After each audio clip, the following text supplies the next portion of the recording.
जय गुरु जी को चरण वंदना और गुरु जी की संगत को नमन। अभी परसों जो गुरु जी का सत्संग हो रहा था उसमें काफ़ी डिस्टरबेंस हुआ। कुछ इंटरनेट की कुछ प्रॉब्लम रही, कुछ फ़ोन कॉल्स वगैरह जो आ रहे थे उसकी वजह से जो है ना काफ़ी डिसकंटिन्यू रहा उसमें। गुरु जी के दर पे हाज़िरी देने से पहले, क्योंकि 74 से मैं रामलीला में पार्टिसिपेट करता रहा हूँ और बीच में कुछ 1-2 साल ऐसे रहे हैं जिसमें कि मैं जो एक्ट वगैरह जो हैं, जो करेक्टर वगैरह मैंने जो है उसमें नहीं किए, जो हेल्थ की वजह से। तो मतलब उनकी भी महिमाएं जो हैं, क्योंकि गुरु जी के पास पहुंचने के लिए जो बेस बना, जो जरिया बना, वो थे कि हनुमान जी के मैंने काफ़ी रोल किए। और मैंने संगत को बताया था कि जैसे बड़े मंदिर में जो है ना सेवा करने के लिए हम जाते थे तो गुरुजी सबकी हाजिरी लिया करते थे। गुरुजी सबकी हाजिरी लिया करते थे। वहाँ सेवादार को भेज के जो गुरुजी जो है ना ये पता कराया करते थे कि कौन कौन आया है सेवा में और क्या कर रहे हैं वो। तो हम जैसे फंक्शन की सेवा में लगे हुए थे तो किशोरी अंकल थे जो गुरुजी के पास पर्सनल जो सेवा में जो गुरुजी के पास थे, और 20 साल तक गुरुजी ने अपने साथ रखा है उनको। और गुरुजी ने चोला छोड़ने से पहले, जैसे कि किशोरी अंकल ने बताया था, क्योंकि जो गुरुजी के उससे फ्रेग्रेंस आती थी, किशोरी अंकल के उसमें से फ्रेग्रेंस आती थी, तो हम लोग जब भी वो मिलते थे तो उनसे जो है ना गले मिलना या हाथ मिलना है कि हमें भी जो है ना गुरुजी की फ्रेग्रेंस उनके थ्रू ही हमारे तक पहुंच जाए। तो उन्होंने बताया था कि गुरुजी ने चोला छोड़ने से पहले उनको गले लगाया था 2 बार, और गले लगा के, और वो बताते हैं कि उनके अंदर ऐसा लगा जैसे कुछ टूटा है। उसके बाद से उनके उसमें जो खुशबू थी उनके शरीर से जो है वो फ्रेग्रेंस जो है आनी बंद हो गई। तो उनके शब्दों में यह है कि उनको लगा कि गुरुजी की जो गुरुजी ने एक सोल अपने साथ जोड़ के रखी हुई थी, उनको डिटैच किया है। कि गुरुजी को पता था कि चोला छोड़ना है, तो उनको अपने से डिटैच किया, अलग किया। तो वो जो उनके अंदर महसूस हुआ, फीलिंग्स वगैरह हुए, तो उन्होंने ये बताया। तो वो एम्पायर स्टेट से गुरुजी ने भेजे, फंक्शन की सेवा में थी। तो 2 बार वो होके चले गए, हम मिले, कोई बात नहीं हुई। तो पहली बार जब गए थे गुरुजी के पास में, वापस बड़े मंदिर से होके वापस गए, तो गुरुजी ने पूछा था कौन कौन संगत थी। संगत का उन्होंने नाम बताया और उसके साथ में ये भी बताया कि ये सेवा कर रहे हैं आज। दूसरी बार भी गए, दूसरी बार भेजे, फिर दूसरी बार गए तो उन्होंने पूछा कि भी कौन कौन थे। तो एक 3 बंदर जो थे, 3 बंदर के साथ में गुरुजी ने पहली बार भी बोला कि भाई हनुमान जी से मिले आप। वो अंकल ने जब मेरे से बात हुई, तीसरी बार जब आके मेरी मुलाकात हुई, तो उन्होंने बताया कि पहली बार गया था तो गुरुजी ने पूछा था कि 3 बंदर थे तो हनुमान जी से मिले, तो मेरी समझ में नहीं आया। दूसरी बार भी जब मैंने बताया कि वो 3 बंदर थे, उसके साथ में सबके नाम वगैरह लिए, तो फिर गुरुजी ने बोला कि क्या आप हनुमान जी से मिले। तो वो अंकल कहना मेरी तभी भी समझ में नहीं आया किसके बारे में पूछ रहे हैं। तो 3rd टाइम फिर उसी दौरान में जो है ना गुरुजी ने जो है ना उनको भेजा था जाके बड़े मंदिर में कि भाई देखो कि कौन कौन आया हुआ है और कौन क्या सेवा कर रहे हैं। यानी कि हर एक की हाजिरी गुरुजी के पास हुआ करती थी। तो तीसरी बार जब आए तो वो कॉफी स्टैंड जो है मंदिर में, वहाँ उस पे बैठे हुए थे। तो मैं जैसे सेवा कर रहा था तो उनके देखा, नजर पड़ा मेरे, तो मैंने उनके मिलने के लिए आया, तो उनके साथ में बैठ गया। तब बातचीत ऐसी चलती रही। तो बातचीत में मैंने बताया कि मैं 74 से मैंने जो है ना रामलीला में पार्टिसिपेट करता हूँ और हनुमान जी के बहुत रोल किए। जब मैंने उनको ये बताया तो तब उन्होंने माथे पे हाथ लगाया कि लगे वो गुरुजी अब पिछली 2 बार से आपके बारे में पूछ रहे थे। मैंने क्या हुआ, तब उन्होंने बताया था कि गुरुजी ने भेजा था कि जाके देख के आओ कि वहाँ कौन कौन सेवा कर रहा है। तो मैंने जाके बताया था कि 3 बंदर जो है, 3 बंदर हैं, और जो अंकल आंटी थे उनको सबका बताया। और वहाँ जो है ना गुरुजी ने जो है ना आपके बारे में पूछ रहे थे 2 बार से, और मेरी समझ में नहीं आ रहा था कि किसके बारे में पूछ रहे हैं कि हनुमान जी से मिले। यानी कि जो मेरी जो तपस्या थी, जो मैं हनुमान जी के रोल किए, उनको अंदर महसूस भी किया, एक वो भगत जी थे, वो होली दिवाली जो अपना वो करते हैं वो करते हैं। तो एक दिन मैं एक भगत जी के यहाँ, मेरे दोस्त हैं, उनके फादर थे, वो भगताई का काम किया करते थे, लेकिन रेगुलर उन्होंने छोड़ दिया, लेकिन होली दिवाली वो किया करते थे। तो एक बार मैं ऐसी उनके यहाँ अपने दोस्त के यहाँ को मिलने गया, तो उनके फादर जो है ना वो अपनी पूजा में लगे हुए थे। होली का टाइम था, उसमें पूजा में लगे हुए थे। तो मैं बिना पीछे मुड़ के देखे हुए, मैंने कोई आवाज़ नहीं लगाई, कुछ नहीं किया, मैं बड़े आराम से, क्योंकि पूजा कर रहे थे, मैं बड़े आराम से अंदर गया और उन्होंने बिना देखे मेरे को बोला कि बिलायती आ जा, बैठ जा। उन्होंने बैठा दिया। तो बैठा के वो मेरे को बोले, कह रहे बिलायती हनुमान जी तेरे पर रजू हैं, तू इनको सिर ले ले। तो मैंने कहा मौसा जी, जब वो बिना कुछ करे धरे जो है रजू हैं, तो मैं लेके क्या करूं, क्योंकि मुझे पता था कि उसमें सिर पे लेना क्या होता है। तो उस वजह से मैं वहां से एकदम से खिसक लिया वहां से। मुझे पता था कि ये किसी बंधन में बांधने वाले हैं। तो हनुमान जी के उसमें जो पूजा पाठ करता था पूरे दिल से जो है ना, उसके रोल वगैरह जो किए हैं, तो उसका फल भी मिला है।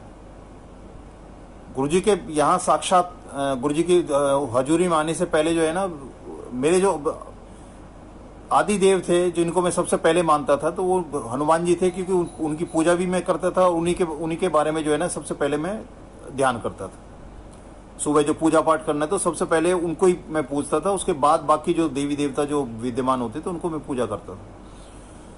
तो 95 में मैं ट्रांस यमुना से सरकारी क्वार्टरों में आया था, मैं शिफ्ट हुआ था 95 में, जून 95 में। तो उस समय मैं किसी काम से बाजार में गया था, और वापस जब मैं बस से वापस आ रहा था, तो बस में मेरी पैंट एक कील में अटक गई और मेरा सारा शरीर नीचे गिर गया बस से, और पैंट जो है ना ऊपर लटकी रहेगी, लेकिन वो फट के पैंट जो है मैं नीचे गिर गया, और दोनों टायर जो है मेरे सिर पे आ रहे थे। बस स्टैंड पे थोड़ा सा ही चलाया था और उस सिर पे आ रहे थे, और मैं पूरा 360 पूरी करवट लेके जो है ना उससे बाहर निकल आया। जब घर पहुंचा हूं तो राइट हैंड की जो है ना रेडियल हेड टूटा हुआ था मेरा। तो जब डॉक्टर के वहां गया तो उसने ऑपरेशन किया, और एक पीस जो है 1 सवा इंच का पीस जो है उसमें से काट दिया। डॉक्टर ने बोला था कि जी अगर इसको ऐसे ही पड़ा रहने देंगे तो आपका जॉइंट बेकार हो जाएगा। ये राइट हैंड मेरा में, तो वो उन्होंने पीस निकाल दिया उसका।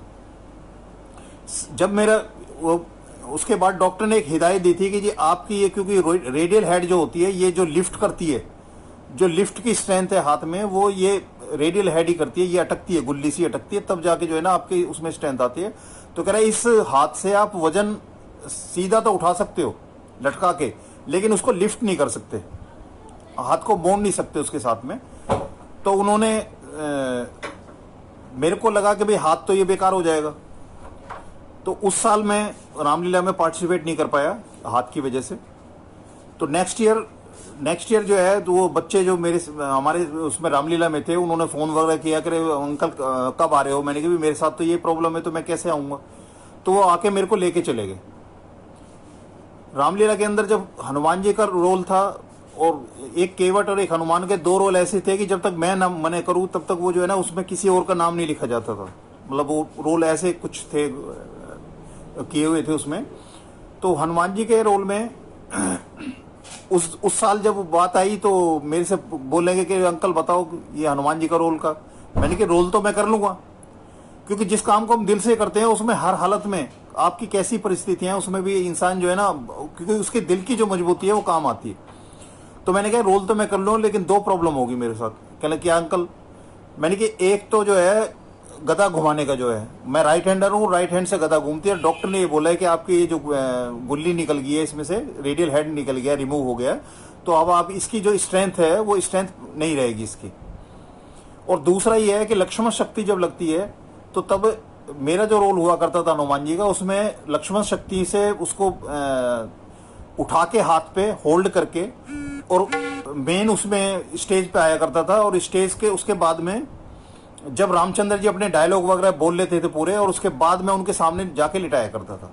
तो उतने टाइम, जितने टाइम वो डायलॉग बोलते थे उतने टाइम मैं उसको हाथ में होल्ड करके रखता था। तो मैंने उनको बोला, मैंने कि एक वो जो सीन है, क्योंकि सामने जो जनता है वो तो जो पहले आप एक बार परफॉर्म कर चुके हैं, तो उम्मीद करते हैं कि उससे बेटर करें, उससे इन्फीरियर ना हो। तो मैंने कि मेरे से ये अगर नहीं हुआ, सपोज मैंने होल्ड किया और वो मेरी स्ट्रेंथ की कम होने की वजह से जो है ना वो लक्ष्मणी जी गिर गए, या ये सीन को इसको काटना पड़ेगा।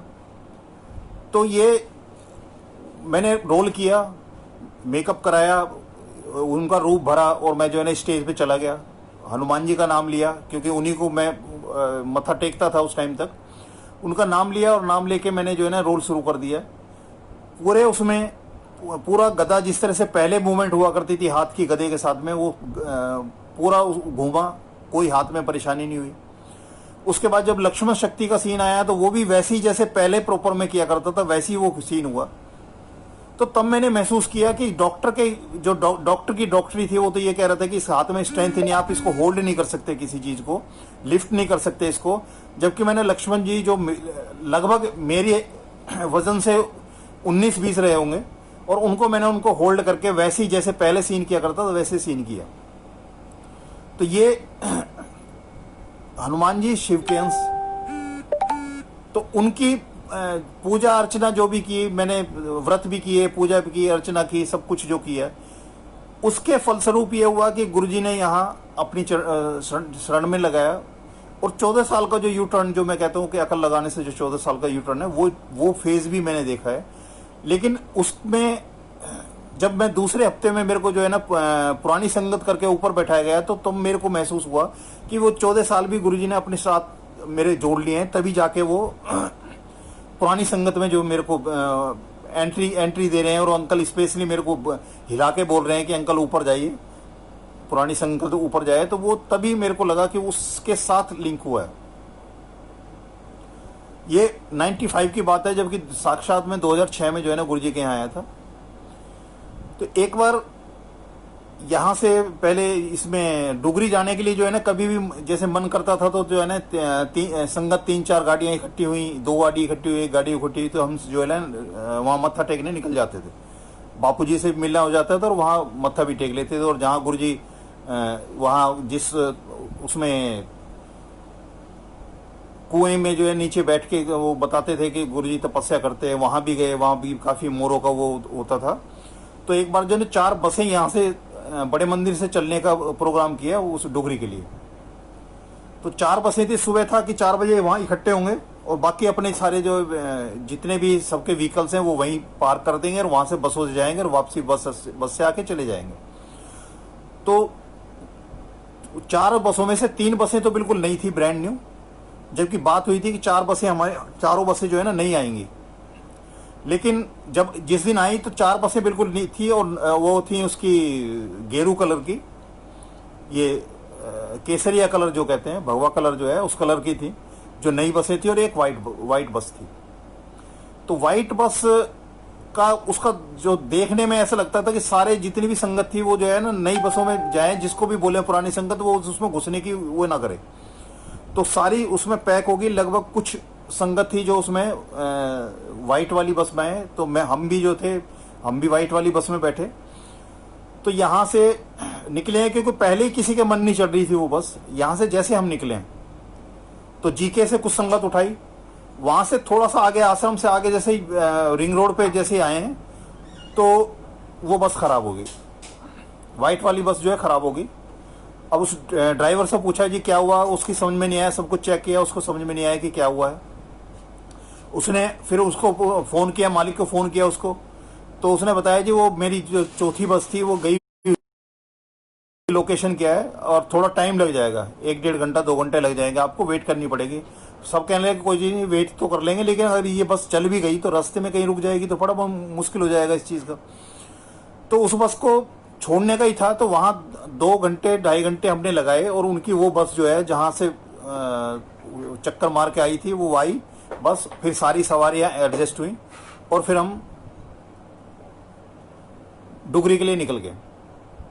तो जब हम डुगरी पहुंचे हैं वहां जाके जो है जो नॉर्मल टाइम था, हम 5 बजे अगर यहाँ से चलते, जितने नॉर्मल टाइम में हम वहां चलते उतने टाइम में हम पहुंचे, लेकिन हमने इतना ज्यादा नोटिस नहीं किया। जब हम वापस वहां से निकले हैं तो एक अंकल थे वहां संगत में, तो वो अंकल कहने लगे अंकल एक चीज समझ में नहीं आ रही। मैंने कि क्या? कि अंकल हम यहाँ से इतने बजे निकले थे बड़े मंदिर से, और बड़े मंदिर से निकलने के बाद वहाँ 2-2.5 घंटे वहाँ वेट किया, और 2x2 जो है गाड़ी थी, और एसी हमने बंद नहीं कराया, और उसने भगाई भी नहीं गाड़ी एक्स्ट्रा। लेकिन जो टाइमिंग है, जितने बजे हम नॉर्मली 5 बजे निकल के पहुंचना था, पहुंचे हम उतने ही बजे हैं। तो जब गाड़ी नहीं भगी एक्स्ट्रा, उसने गाड़ी नहीं भगाई है उसने, और सब नॉर्मल हिसाब से चला है, तो ये मुझे ये लग रहा है कि ये रास्ता कम हो गया या घंटों का टाइम बढ़ा दिया गुरुजी ने। तो तब वो महसूस किया, जो हम बात करने लगे, हमने कहा हाँ वाकई में बात तो यही है कि हम यहाँ से निकले हैं जिस हिसाब से 2-2.5 घंटे जो हमारे दिल्ली में खराब हुए हैं उस बस को चेंज करने में, तो वो टाइम पीरियड जो है वो बीच में से कैसे वो मेकअप हो गया बिना एक्स्ट्रा एफर्ट्स के। ना ड्राइवर ने गाड़ी भगाई है, ना उसने एसी बंद होने दिया है, गर्मियों के दिन थे। तो वो सारा था कि तब लगा कि गुरुजी कैसे जो उनके हिसाब से जब चलते हैं तो सारा हिसाब किताब जो सेटिंग है वो गुरुजी अपने हाथ में रखते हैं। ऐसी बड़े मंदिर में फंक्शन का वो टाइम था, फंक्शन की सेवा थी। तो पहली बार गुरुजी ने नए साल पे जो है गुरुजी ने संगत के बच्चों को जो है वो डांस के लिए किया था। तो वो डांस प्रिपेयर कर रहे थे, डांस के एक गाने पे डांस प्रिपेयर कर रहे थे। तो वहीं बड़े मंदिर में ही नीचे जो लंगर हॉल है उसी में वो रिहर्सल किया करते थे। तो वहां रिहर्सल होती थी, तो उनका था कि लंगर से पहले उनके वो स्टेप नहीं मिलते थे, और लंगर करने के बाद में जितनी बार भी करें वो सारे स्टेप मिलते थे उनके। तो उनको ये बिल्कुल क्लियर हो गया कि ये गुरुजी की कृपा है कि जब तक लंगर गुरुजी नहीं कराते हैं तब तक जो है ना किसी के स्टेप नहीं मिलते। खूब कोशिश करके देख ली, लेकिन जैसे ही लंगर हो जाता है तब सबके परफेक्ट जो है ना स्टेप मिलने लग जाते हैं। तो उसमें उसकी जो ड्रेस थी, ड्रेस की बात आई कि भाई ड्रेस भी होनी चाहिए, कोई एक सब एक तरह के दिखाई देने चाहिए, अलग अलग उसमें नहीं। जब गाने का था, पंजाबी गाना था, तो ड्रेस के लिए आए। तो जो गुरुजी के 3 बंदर थे उसमें से मनोज अंकल जो हैं वो उसमें पार्टिसिपेट कर रहे थे। तो सुगंधा आंटी थी, हितेश जेथरा अंकल थे, और काफ़ी बच्चे थे जो उसमें शामिल थे। तो मैं क्योंकि मनोज अंकल के थ्रू था इसलिए मेरा भी उनके साथ ही था। मैं जब भी वो रिहर्सल करते थे मैं वहीं रहा करता था उनके साथ में, मतलब मैं दर्शक था देखने वाला कि भाई वो कर रहे हैं तो मैं देखता रहूं। तो वहाँ उन ड्रेस के लिए चांदनी चौक में कपड़ा लेने के लिए जाना था। तो चेतन अंकल थे, उनकी एक गाड़ी थी, नाम तो मेरे को नहीं आइडिया है उसका। तो उन्होंने वो गाड़ी दे दी ड्राइवर को। तो जो 3 बंदरों में से एक बंदर था जो चला नहीं जानता था, नोदी अंकल जो है, वो ड्राइव करके लेके गया। मनोज और मैं साथ बैठे, हम चांदनी चौक गए, कपड़ा पसंद किया कि जिसकी ड्रेस बनानी है सबकी, जिस तरह से ड्रेस मेकअप करनी है वो कपड़ा इकट्ठा किया। और फिर अब ये था कि इतना शॉर्ट टाइम में, टाइम कम था, तो इसमें इतनी जल्दी वो ड्रेसें बनेगी कैसे। तो ट्रांस यमुना में ये जो है यमुना विहार गोंडा मौजपुर की तरफ जो है ना, जो मेरा घर है, वहाँ मेरे इसका स्टिचिंग वगैरह का काम करते थे। तो उनके पास हम गए गाड़ी लेके, और वहाँ जाके उनको बताया, साइज वगैरह दिया, और उनको कपड़ा वगैरह देके, और हम वापस बड़े मंदिर आ गए। जब हम बड़े मंदिर पहुंचे हैं तो बड़े मंदिर में वो चेतन अंकल को वो गाड़ी उनकी जो चाबी दी उनको हैंड ओवर करी, और वो लेके और उसको जब पार्क करके वो वापस आए तो मेरे से आके लड़ने लगे कि अंकल मैं आपसे बड़ा नाराज हूँ। मैंने कहा क्या हुआ? कह रहा आपने जो है ना गाड़ी में पेट्रोल क्यों डलवाया? मैं कहा अंकल पेट्रोल तो नहीं डलवाया हमने। पर हाँ एक चीज मैंने नोटिस की है, मैं ड्राइवर की साथ वाली सीट पे बैठा था, तो जब मैं यहाँ से चले थे हम, तो मेरी नज़र उस पर गई थी जो आपकी पेट्रोल की जो वो है सुई है। तो जिस पॉइंट पे, जिस जगह पे वो सुई थी, जब वापस आके खड़ी की है तब भी मेरी नज़र गई है, तो उसी पॉइंट पे थी। तो मैंने कहा मुझे गाड़ी के बारे में आइडिया नहीं है कि उसकी कितनी वो होती है, माइलेज कितना होता है। मैं स्कूटर चलाना जानता हूँ, स्कूटर का तो मुझे पता आइडिया है, लेकिन इसका आइडिया नहीं पता। तो लेकिन ये चीज़ मैंने नोटिस की है। तो ये कि गुरुजी की जो हजूरी में, हाजिरी में जो गाड़ी चली है, तो करीब वो 70 से 80 किलोमीटर चली है आने जाने में, बड़े मंदिर से चांदनी चौक से ट्रांस यमुना, वहां से फिर वापस, तो करीब एक तरफ का 35 किलोमीटर पड़ता है। तो वो 70 से 80 किलोमीटर चली है, जबकि वो सुई जहां से लेके गई थे वहीं सुई खड़ी हुई थी। यानी कि एक बूंद भी पेट्रोल की अंकल की खर्च नहीं हुई, वो गुरुजी की जो उसके लिए लेके गए थे। जब मेरा एक्सीडेंट हुआ था और लेफ्ट पाँव में जो है मेरे चोट लगी थी, नी के नीचे की जो एक हड्डी अभी आज भी वो टूटा हुआ पीस पड़ा हुआ है। तो उस दौरान में क्या था कि मैं मंदिर जा नहीं पाता था। जब रेगुलर जाने वाला मंदिर और मंदिर जाना मेरा जो है ना मुश्किल हो गया, क्योंकि उस हाल में पूरा थाई तक जो है ना मेरा, नीचे से लेकर थाई तक मेरा जो है वो लगा हुआ था, प्लास्टर लगा हुआ था, तो मैं जा ही नहीं सकता था वैसे। तो अंकल जो है मेरा हाल चाल पूछने के लिए, एक अंकल ने फ़ोन किया कि अंकल कैसी तबीयत है। मैंने कहा तबीयत तो ठीक है। कहने लगा अच्छा मैं जो है ना आपको जो है ना मंदिर लेके जाऊंगा, मत्था टिका के लाऊंगा।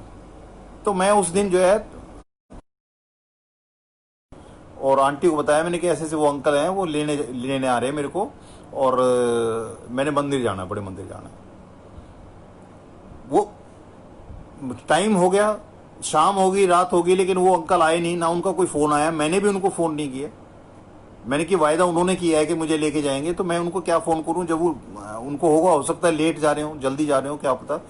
अगले दिन उनका फ़ोन आया, कह लेंगे अंकल, मैंने कि मैं तो आपकी वेट करता रहा।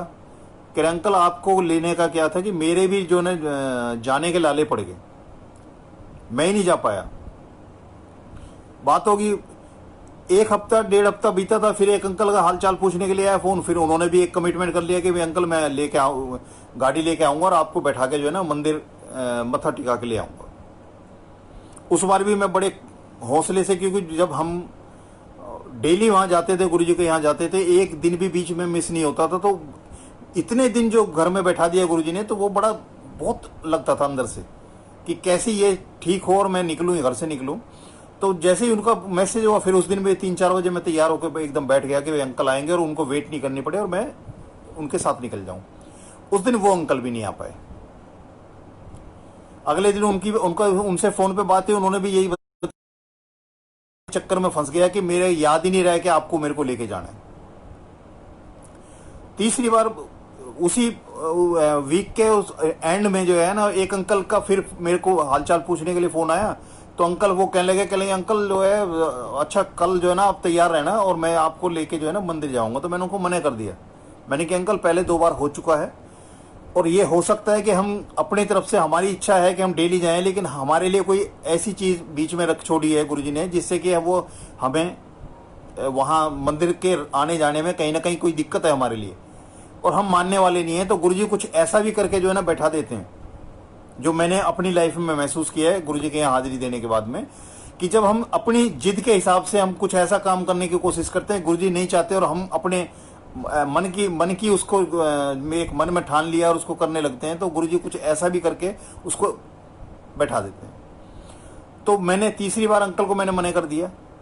लेकिन दिवाली जब नज़दीक आ रही थी तो मेरे अंदर एक चल रहा था, मैं गुरुजी से बोल रहा था, मैंने कि गुरुजी इससे ज़्यादा सज़ा मैं झेल नहीं सकता कि इतना 1.5 महीना करीब 1.5-2 महीने मेरे को हो गए यहाँ घर में, और आपके यहाँ मैंने हाजिरी नहीं दी, तो मेरे को जाना है, आप मेरे को अलाउ कर दो, बुला लो मेरे को।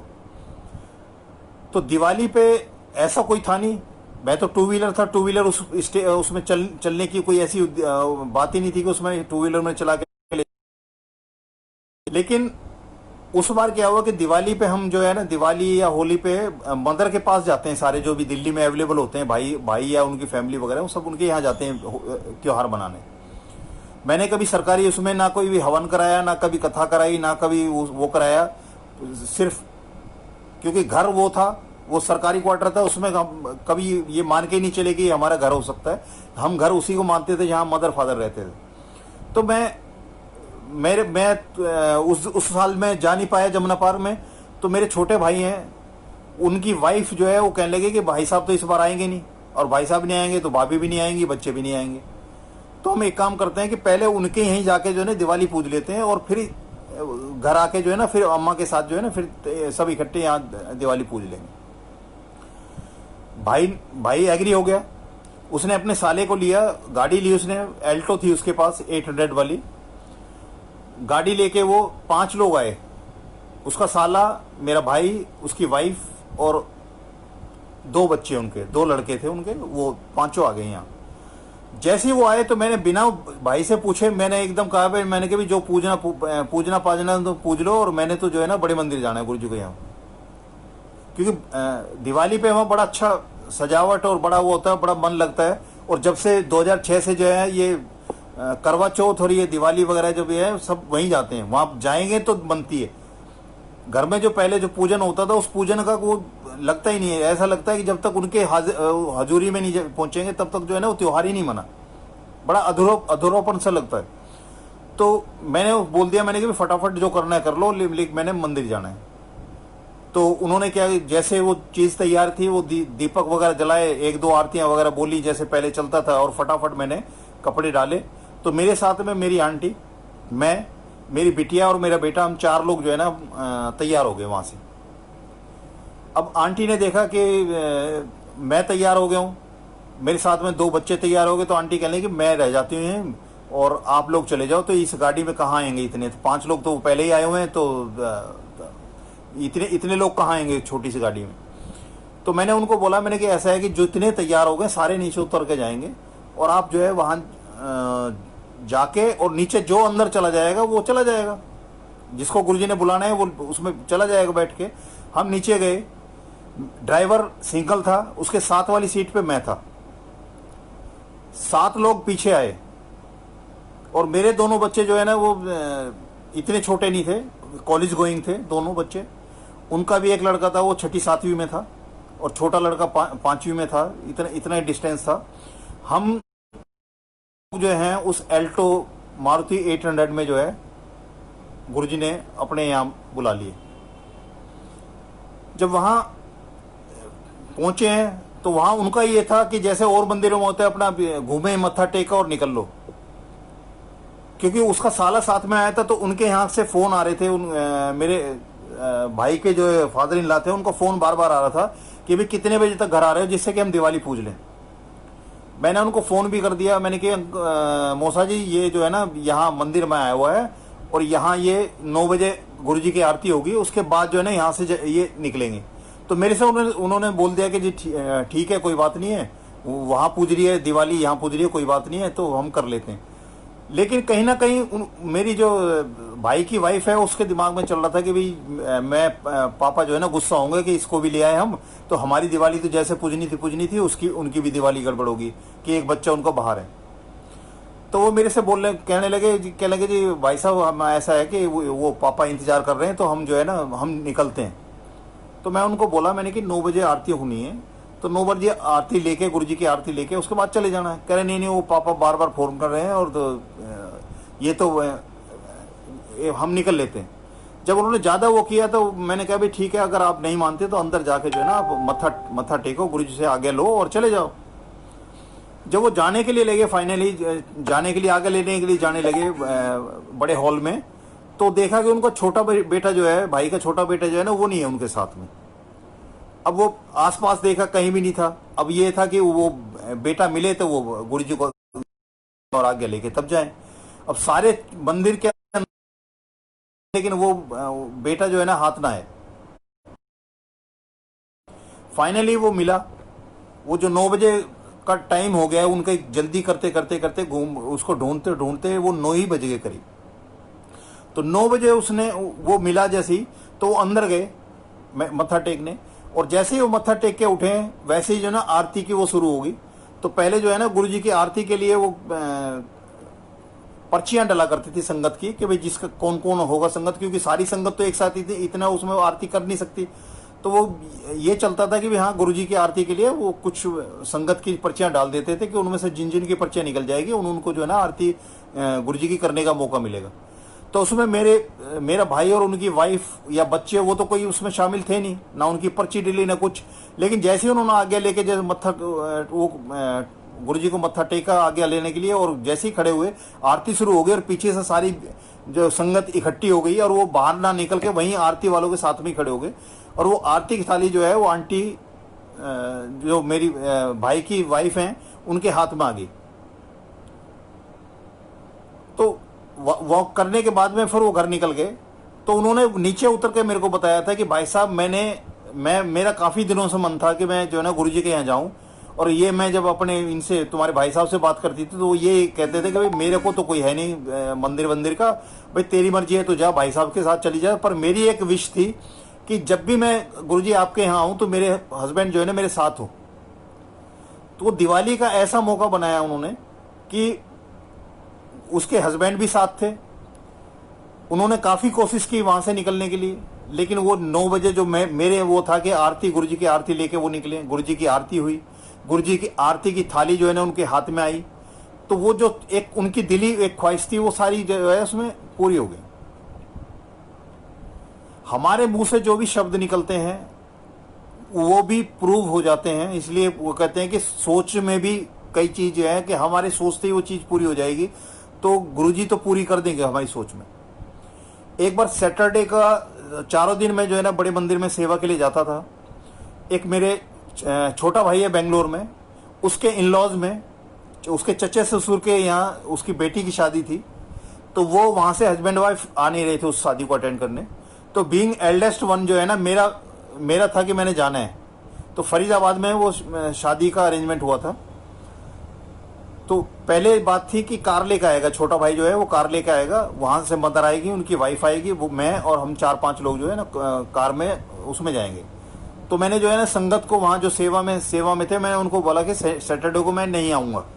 कहना क्या, मैंने कि ऐसे से बड़ा क्लोज रिलेशन में जो है ना शादी है और वहाँ जाना जरूरी है, क्योंकि वो लोग जिनकी ससुराल है वो लोग, मेरा वो भाई नहीं आ रहा, उसकी वाइफ भी नहीं आ रही है उसमें, तो मेरा जाना जरूरी है उसके। तो वो बात होगी। तो जब पहली बार मैंने बोला तो उसने छोटे भाई के ने बोला कि भाई साहब उस दिन तो शनिवार है, तो शनिवार को तो आप मंदिर जाते हो, आपकी सेवा है। तो मेरे मुंह से निकला मैंने कि भाई जब वहां नहीं जाएंगे, शादी में नहीं जाएंगे, तो मैं मंदिर जाऊंगा। और ये कह के मैं ये बात भूल गया। उस दिन फाइनली क्या हुआ कि जब शाम को फोन आया, एक पॉइंट से उसने मेरे को लेना था, तो भाई का फोन आया मेरे को कि भाई साहब मदर की थोड़ी तबीयत गड़बड़ होगी, उसकी वजह से तो मेरी वाइफ जो है उसको भी मैं छोड़ के आ रहा हूँ और बच्चा कोई जा नहीं रहा, तो मैं यहाँ से तो मैं अकेला रह गया और आप उधर से अकेले हो, तो अब गाड़ी लेके चले या मोटरसाइकिल। तो मैंने कहा 2 लोग हैं तो ठीक है, मोटरसाइकिल से ही निकल लेते हैं, तो गाड़ी क्या करेंगे, मोटरसाइकिल लिया। वो मोटरसाइकिल लेके आया, मेरे को बैठाया उसने, और जो लाडोसराय से आगे जो एमबी रोड पड़ता है वहां से उस रास्ते से हम जो है बदरपुर की तरफ जाने लगे, फरीदाबाद जाने के लिए। वहां जो एक बत्रा हॉस्पिटल है उससे पहले से ट्रैफिक जाम मिला, वो खानपुर वगैरह पड़ता है, उससे पहले से जो है ट्रैफिक जाम मिला। अब आहिस्ता आहिस्ता करके 1-2 किलोमीटर हम जो है बड़े आहिस्ता आहिस्ता 2 व्हीलर से मोटरसाइकिल से अंदर जा चुके थे। तो हमने देखा कि दूसरी अपोजिट साइड से, बदरपुर साइड से जो है ना लोग काफी पैदल आ रहे हैं, झुंड के झुंड। तो हमने उनको पूछा, जब हमारे पास से क्रॉस करने लगे, मैंने कि भाई ये आप जो है ये कहाँ से आ रहे हो? तो उन्होंने कहा जी 3 घंटे हो गए बदरपुर से हम पैदल चलते हुए आ रहे हैं और पूरा जाम है, यहां से लेके बदरपुर तक पूरा जाम है। तो मैंने भाई को बोला, मैंने कि वो भाई कहने लगा भाई साहब क्या करना है? मैंने कि भाई 3 घंटे से ये कह रहे जाम है, और अभी इस तरह के जाम में तो 3-4 घंटे हमें लगेंगे। तो उस हिसाब से तो हम तब पहुंचेंगे तब वहां उनके जो है ना टेंट और तंबू जो है ना उखड़ने शुरू हो जाएंगे या फेरे पड़ने शुरू हो जाएंगे, बाकी सब तो खत्म हो जाएंगे। बोला मैंने कि एक काम कर कि ज्यादा अच्छा है कि वहां जाने के बजाय हम वापिस मुड़ लेते हैं। तो 2 व्हीलर था, अगर 4 व्हीलर तो होता तो शायद टर्न करने का मौका ना मिलता। एक थोड़ा सा स्पेस मिला और उसने जो है यू टर्न मारा और वापिस चल दिया। वापिस चल के जहां एमबी रोड एंड होता है एमजी रोड पे, वहां रोक के उसने बोला लाइट पे, कह रहा भाई साहब कहाँ चलना है? तो तब मुझे अपने शब्द याद आए, मैंने कि मेरे मुंह से निकला था कि अगर वहां नहीं जाएंगे तो मंदिर जाएंगे। तो मैंने बोला भाई ये मैंने बोला है तो एक काम कर, अब मंदिर की तरफ चल। मैं मंदिर चले गए हम।